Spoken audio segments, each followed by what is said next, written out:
What's up guys, Saf here on SuperSaf TV, and today we're going to be talking about the Samsung Galaxy S10 and S10 Plus. A lot of you guys will already know that these have been some of my favorite devices of the year so far, and I've had my personal SIM card in the S10 Plus for the most part of this year.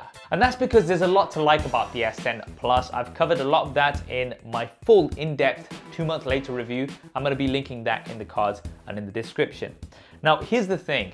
If you are to go out and buy an S10 Plus, depending on your region, you're going to be getting a slightly different version. Now, physically, they're going to look the same, and generally speaking, they are also going to be performing very similarly. However, I know a lot of you guys already know that depending on your region, you're going to be getting either a version powered by the Qualcomm Snapdragon 855 chipset or the Samsung Exynos 9820. Now, generally speaking, both of these are very capable chipsets and you're going to be getting good performance from both of these. However, in my review, I did mention that after using both of them extensively, I did notice that the Qualcomm Snapdragon 855 version was slightly better in terms of performance, and it was definitely better in terms of battery life. I was getting roughly around 20% better battery life on the 855 version compared to the 9820. Now, this may be partly because the Exynos 9820 is an 8nm chipset versus the 7nm chipset on the 855. Now, following on from that, there's an advantage that I've noticed on the Exynos version compared to the Qualcomm Snapdragon 855 version,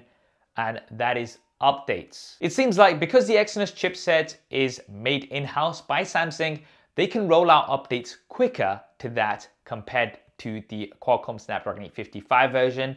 And in most cases, it's a lot quicker. So let me give you an example. In my review, there was something that I fed back, and I'm sure lots of other users fed back as well.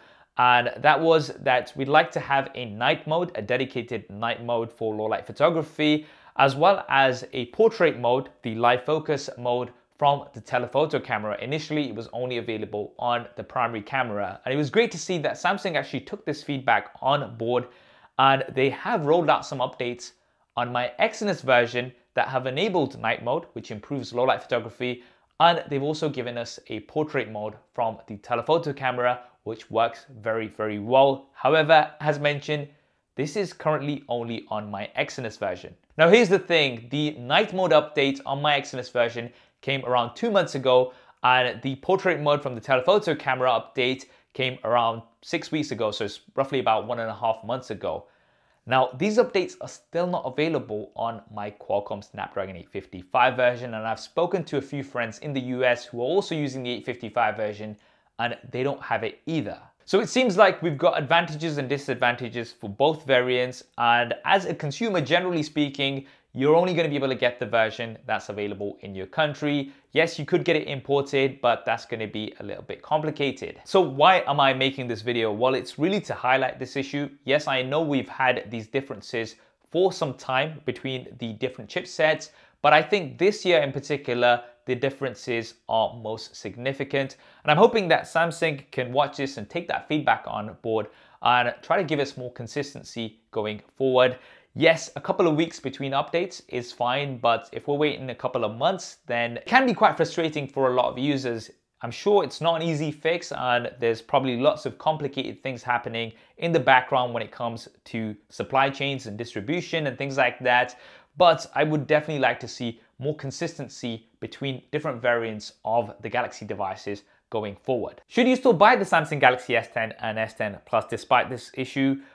Yes, I would still recommend it. I would definitely say that the S10 Plus is one of the best smartphones of this year so far. And regardless of which region you're in, I still think you are going to be getting a great experience. It's just something that I would like to see improved going forward. So that's it really, a quick video just to summarize the situation and keep you guys informed. What do you guys think of this difference? Definitely let me know in the comments below. I hope you enjoyed this video and found it useful. If you did, then do hit that thumbs up button for me. And if you haven't already and you want to see lots more tech related content, then be sure to subscribe and hit that bell icon so you don't miss any future coverage. Thanks for watching. This is Saf on SuperSaf TV, and I'll see you next time.